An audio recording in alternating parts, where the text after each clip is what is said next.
ما كانوا يعملون سلاما. وأصحاب اليمين ما أصحاب اليمين في سدر محضود وطلح ممضود وظل ممدود وماء مسكوب وفاكهة كثيرة لا مقطوعة ولا ممنوعة وفرش مرفوعة إنا أنشأناهن إنشاء فجعلناهن بكارا عربا أترابا لأصحاب اليمين ثلة من الأولين وثلة من الآخرين. وأصحاب الشمال ما أصحاب الشمال في سموم وحميم وظل يحمم لا بارد ولا كريم إنهم كانوا قبل ذلك مترفين وكانوا يسرون العث العظيم وكانوا يقولون إذا متنا وكنا ترابا وعظاما إنا لمبعوثون أو آباؤنا الأولون قل إن الأولين والآخرين مجموعون إلى ميقات يوم معلوم ثم إنكم أيها الضالون المكذبون لآكلون من شجر من زقوم فمالئون منها البطون فشاربون عليه من الحميم فشاربون شرب الهيم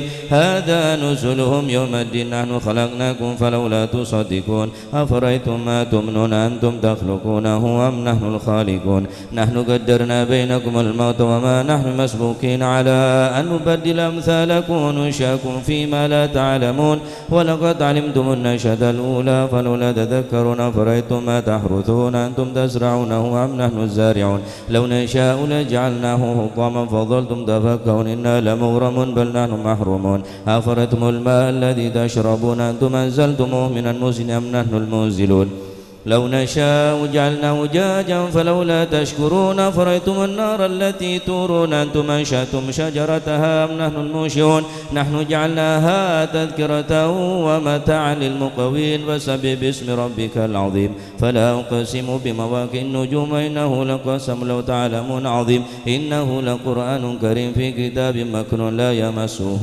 إلا المطهرون تنزيل من رب العالمين وبهذا الحديث أنتم مدهنون تجعلون رزقكم أنكم تكذبون فلولا إذا بلغت الحلقوم وأنتم حينئذ تنظرون ونحن أقرب إليه منكم ولكن لا تبصرون فلولا إن كنتم غير مدين ترجونها إن كنتم صادقين فأما إن كان من المقربين فرح وريحان وجنة نعيم وأما إن كان من أصحاب اليمين فسلام لك من أصحاب اليمين وأما إن كان من المكذبين الضالين فنزل من حميم وتصلية جحيم إن هذا لهو حق اليقين وسبح باسم ربك العظيم اللهم صن وجوهنا باليسار ولا توهنا بالإقدار ونسترزق طالب رزقك ونستعطف شرار خلقك ونشتغل بحمد من أعطانا ونبتلى بذنب من منعنا وأنت من وراء ذلك كل أهل العطاء والمن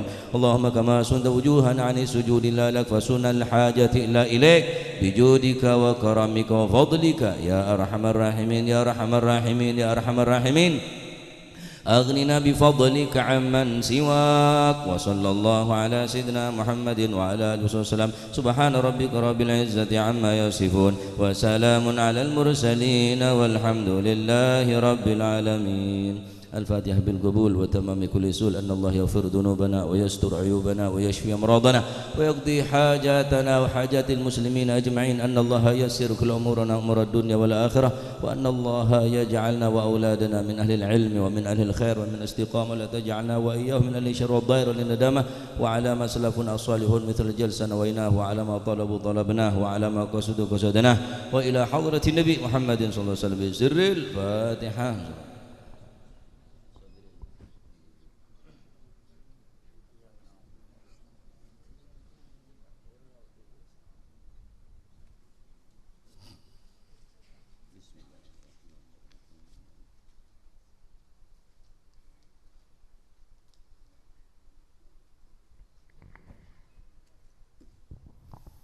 يا ربي صل على محمد شرف بدر في الكون أشرا يا ربي صل على محمد يا ربي صل عليه وسلم يا ربي صل على محمد كرم داع يدعو إلى الحق يا ربي صل على محمد يا ربي صل عليه يا ربي صل على محمد محمد المصطفى الصادق المصدق.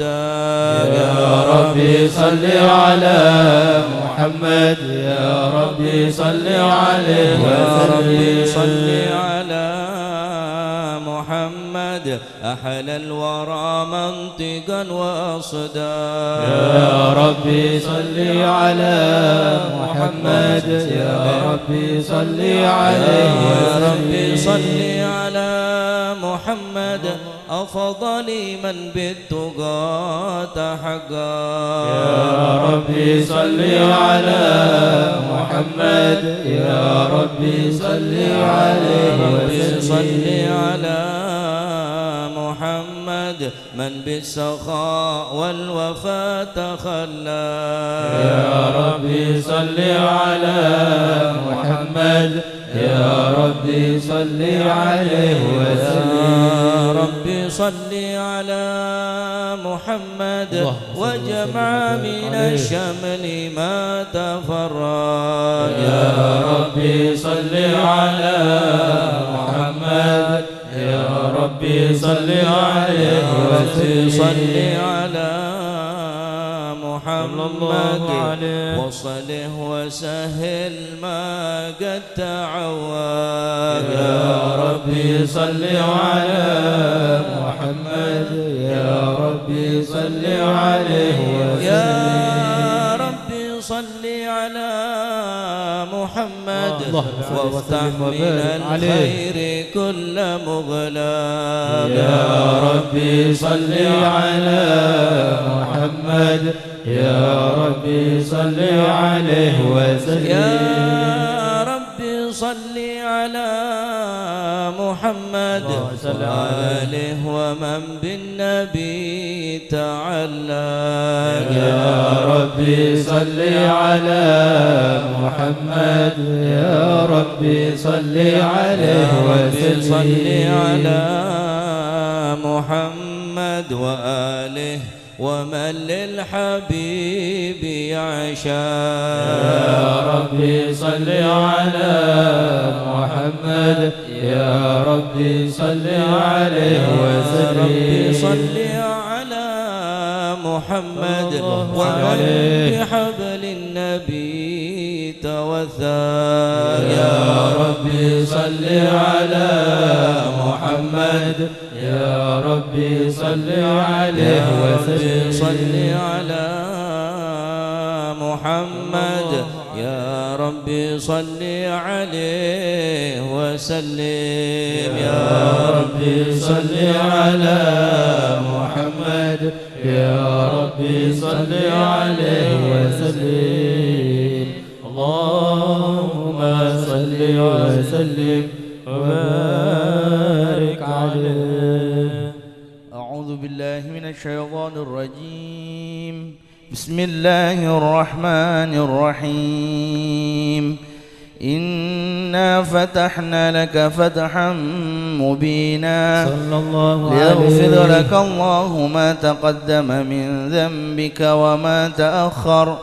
وما تأخر ويتم نعمته عليك ويهديك صراطا مستقيما. صلى الله عليه وينصرك الله نصرا عزيزا. صلى الله عليه. لقد جاءكم رسول من أنفسكم عزيز عليه ما عنتم حريص عليكم بالمؤمنين رؤوف رحيم. يا رحيم. فإن تولوا فقل حسبي الله لا إله إلا هو عليه توكلت وهو رب العرش العظيم. يا عظيم.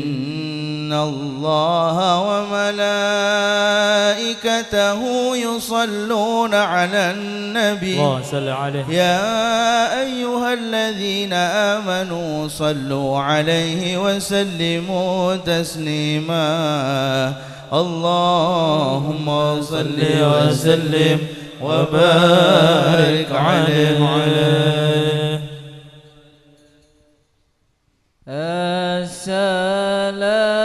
السلام عليكم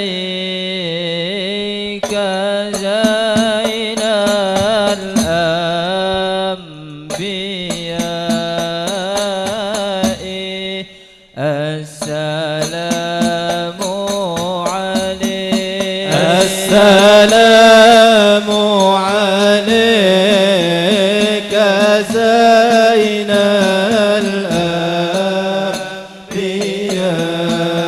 الأنبياء السلام عليك السلام عليك أتقى الأتقياء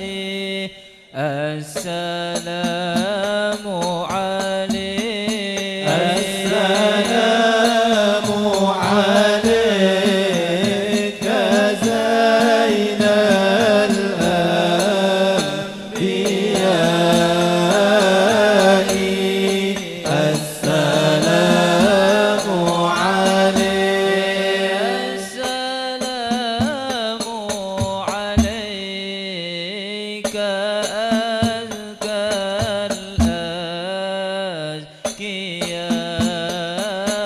الأزكياء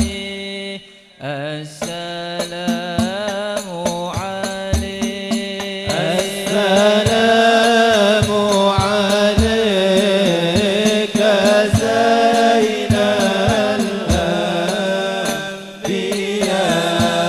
الأنبياء السلام عليك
رسول الله الله الله الله على نور رسول الله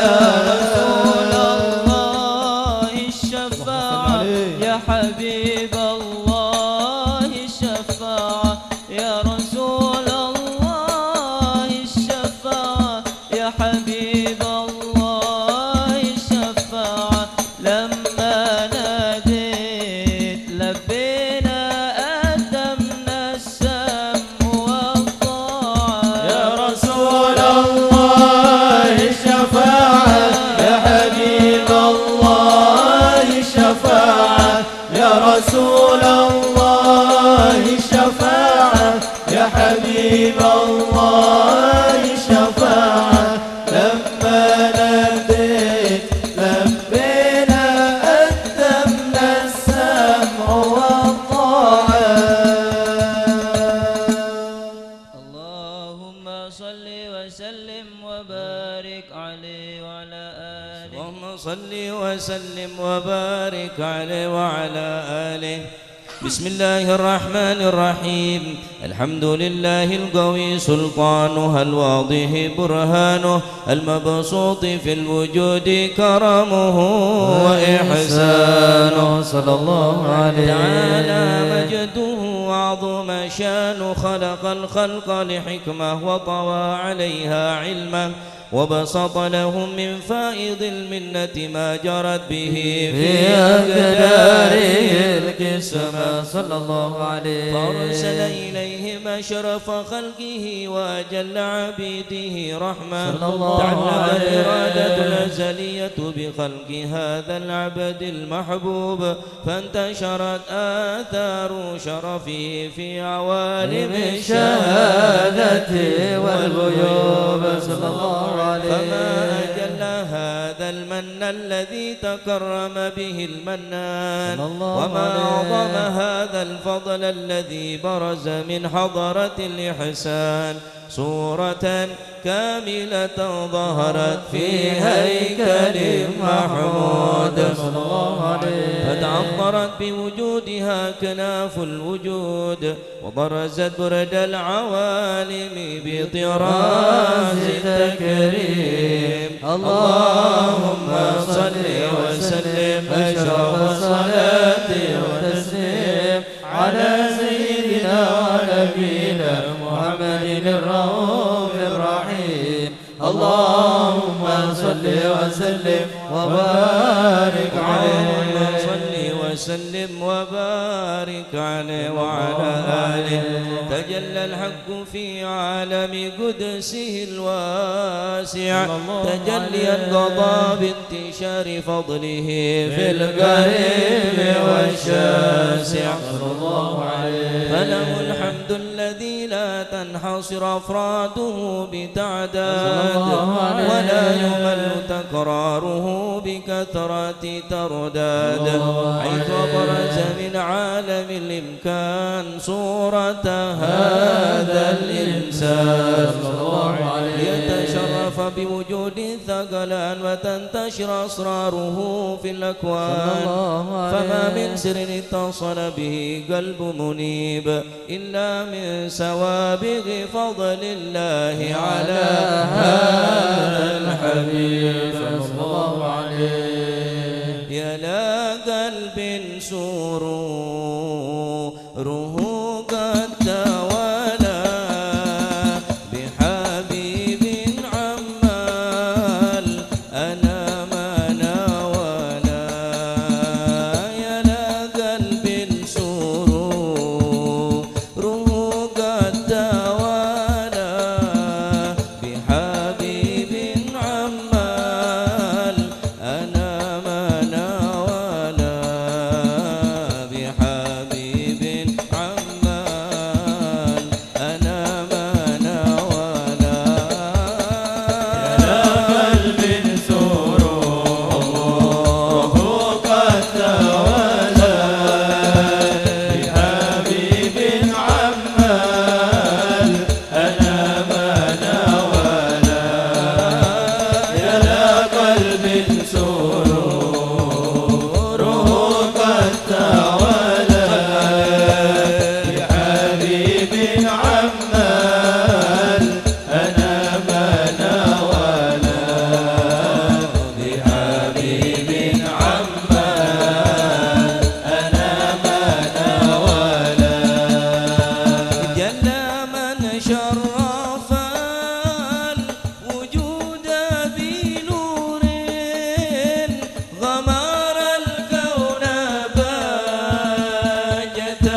سبحان الذي أبرز من حضرة الامتنان ما يعجز عن وصفه اللسان ويحار في تعقل معانيه الجنان.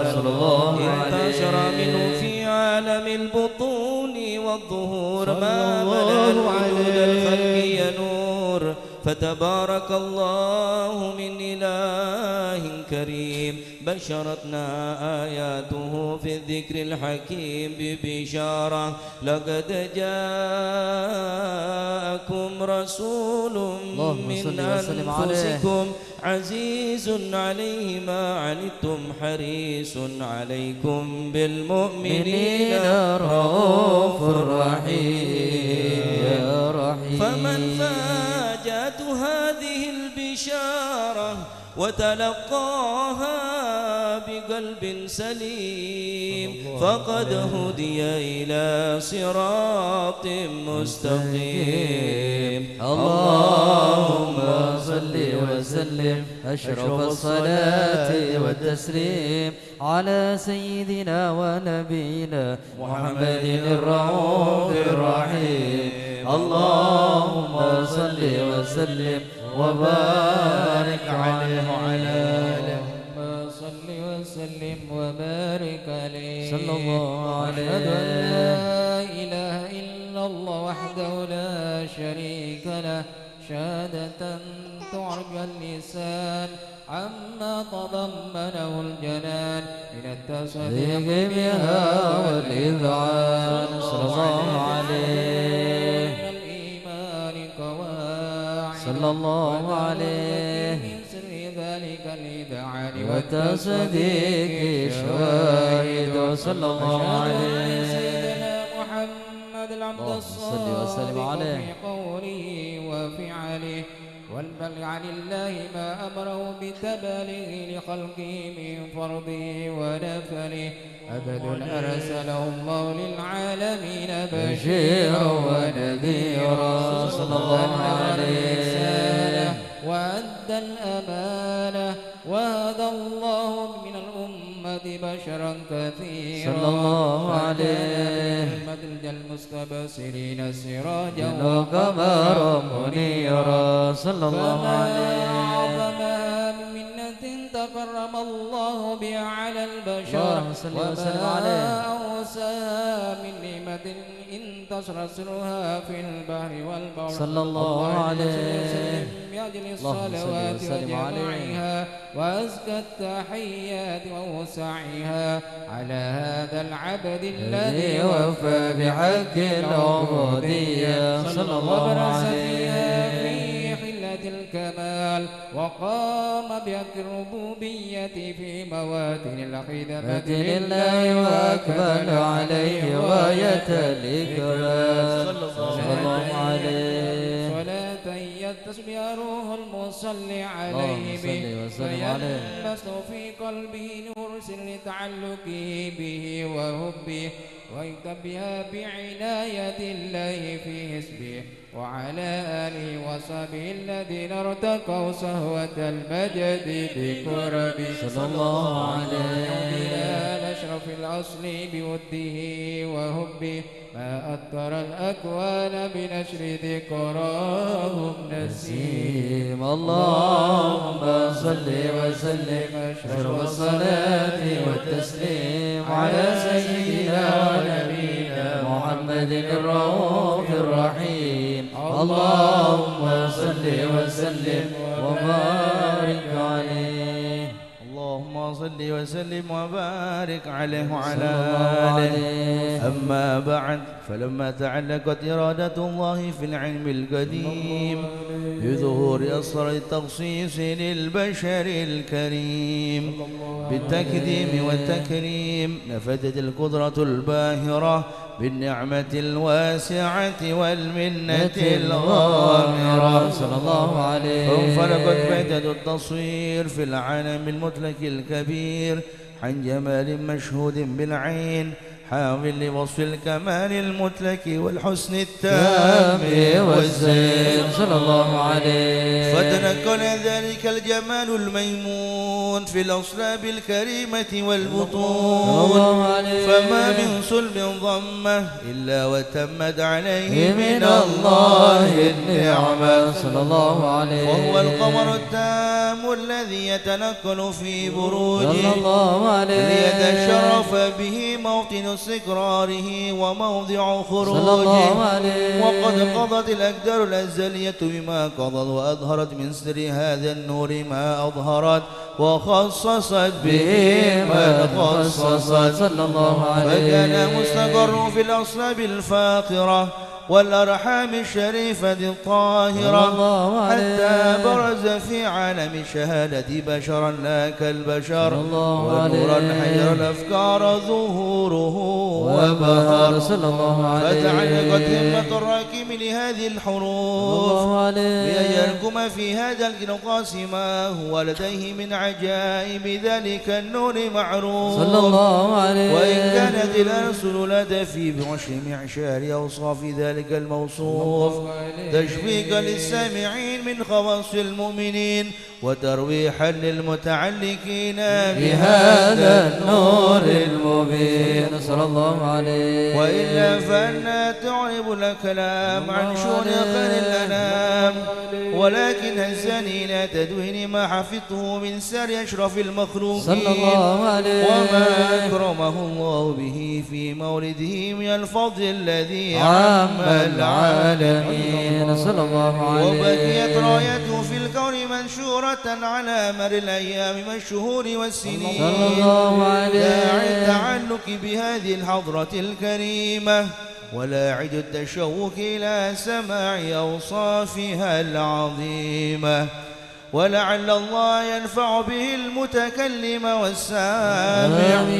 فيدخلني في شفاعة هذا النبي الشافع ويتروحان بروح ذلك النعيم. اللهم صل وسلم أشرف الصلاة والتسليم على سيدنا ونبينا محمد الرؤوف الرحيم. اللهم صل وسلم وبارك عليه. الله الله الله الله الله الله لا إله إلا الله. الله الله الله الله الله الله محمد رسول الله. الله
بكم وذلي لديكم وعزي بكم وراحة روحي رجاء قربكم وعزمي وقصدي إليكم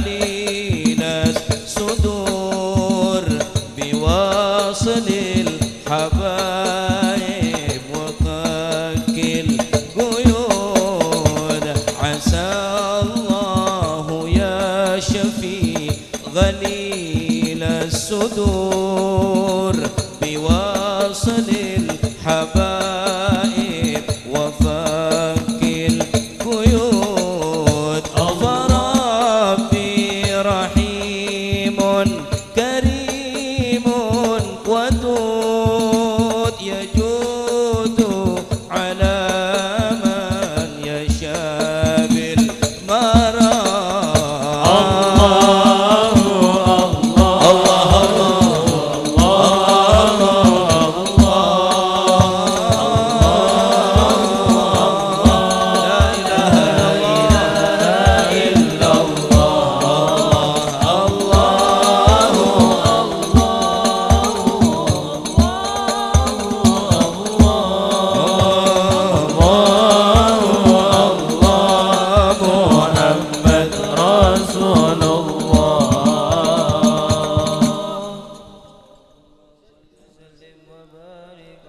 اللهم صل وسلم وبارك عليه وعلى آله.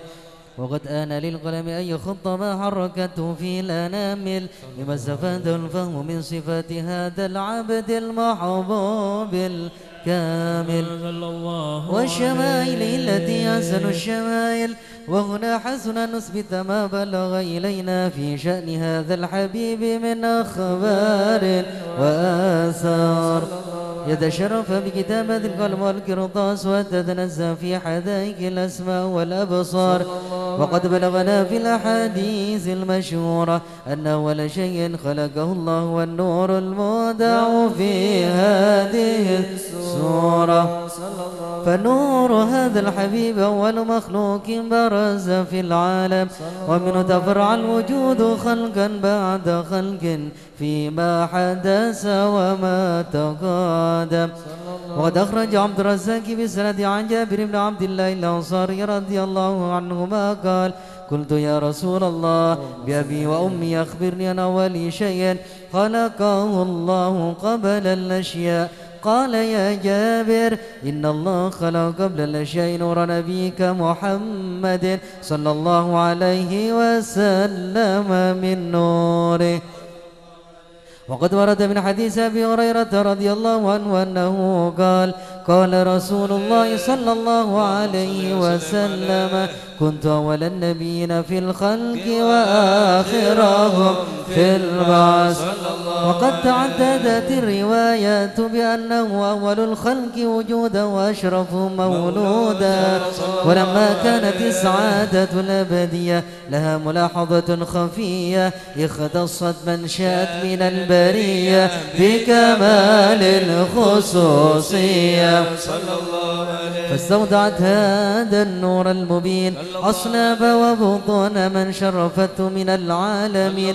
فتلقن هذا النور من صلب آدم ونوح وإبراهيم حتى أوصلته يد العلم القديم إلى من خصصت بالتكريم أبيه الكريم عبد الله بن عبد المطلب ذي القدر العظيم وأمه التي هي في المخاوف آمنة السيدة الكريمة المدينة آمنة فتلقاه صلب عبد الله فألقاه إلى بطنها وضمت أحشاؤها بمعونة الله محافظة على حق هذه الذرة وصونها فحملته برعاية الله كما ورد عنها حملا خفيفا لا تجد له شقلا ولا تشكو من ولما ولا عللا حتى مر الشهر بعد الشهر من حمله وقرب وقت بروز إلى عالم الشهادة لتنبسط على أهل هذا العالم فيوضات فضله فتنتشر فيه آثار مجده الصميم. اللهم صل وسلم أشرف الصلاة والتسليم على سيدنا ونبينا محمد الرؤوف الرحيم. اللهم صل وسلم وبارك عليه. اللهم صل على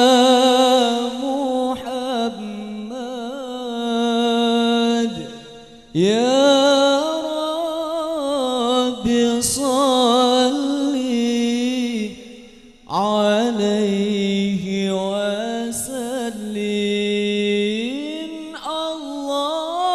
اللهم صل على محمد يا رب صل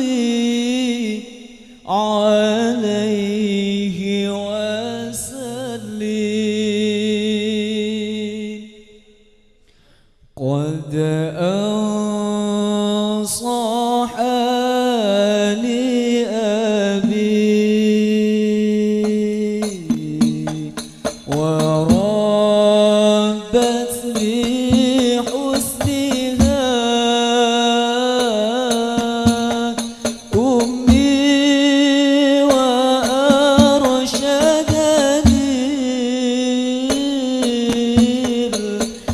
الأستاذ والمرشد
وسلم يا فوز من صلى عليه وسلم صلوا على نور الذي عرج السماء يا فوز من صلى عليه وسلم يا فوز من صلى عليه وسلم فزمزم الهدي بذكر نزيلها إلا وانعشني إذا ما زمزم صلوا على نور الذي عرج السماء زمن صلى عليه وسلم صلوا على نور الذي عرج السماء يا فوز من صلى عليه وسلم يا فوز من صلى عليه وسلم في جنة المعشاء قليل من وصفها إلا وانعشني إذا ما زمزم صلوا على نور الذي عرج السماء زمن صلى عليه وسلم صلوا على نور الذي عرج السماء يا فوز من صلى عليه وسلم يا فوز من صلى عليه وسلم اللهم صل وسلم وبارك عليه اللهم صل وسلم وبارك عليه وعلى آله فحين قرب عن وضع هذا الحبيب علنت السماوات والأرضون ومن فيهن بالترحيب وأمطار الجود لله على أهل الوجود تسج والسنة الملائكة بالتبشير للعالمين تعج سبحان الله ولا إله إلا الله والله أكبر سبحان الله والحمد لله ولا إله إلا الله الله أكبر سبحان الله الحمد لله ولا إله إلا الله الله أكبر والقدرة كشفت قناع هذا المستور ليبرز نوره كاملا في عالم الظهور نورا فاق كل نور وفذ الحق حكم على من أتم الله عليه النعمة من خواص الأمة يحضر عند وضعه أمة تأنيسا لجنابها المسعود ومشاركة لها في هذا السماط الممدود فحضرت بتوفيق الله السيدة مريم والسيدة آسيا ومعهما من الحور العين من قسم الله له من الشرف بالقسمة الوافية فات الوقت الذي رتب الله على حضوره وجود هذا المولود فانفلق صبح الكمال من النور عن عمود وبرز الحميد المحمود مذعنا لله بالتعظيم والسجود صلى الله على محمد صلى الله عليه وسلم صلى الله على محمد صلى الله عليه وسلم اللهم صل على محمد حضرك رسول الله فكرنات رسول الله أشرق الكون ابتهاجا بوجود المصطفى أحمد ولأهل الكون أنس يا رسول الله وسرور قد تجدد يا نبي سلام عليك يا رسول سلام عليك يا حبيب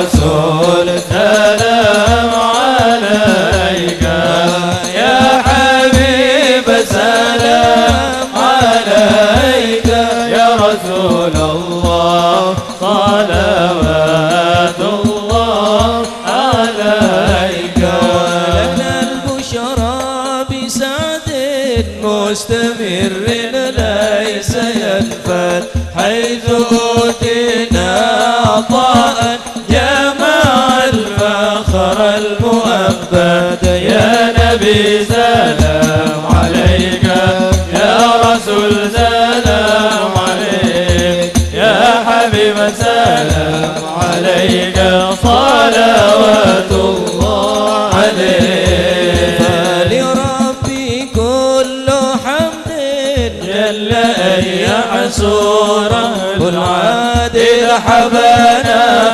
بوجود المصطفى الهادي محمد يا نبي سلام عليك يا رسول سلام عليك يا حبيب سلام عليك صلوات الله عليك مرحبا يا رسول الله أهلا مرحبا بك إنا بك نسعد مرحبا مرحبا يا نور العين مرحبا مرحبا جد الحسين مرحبا وبجاهه يا إلهي مرحبا جود وبلغ كل مقصد مرحبا يا رب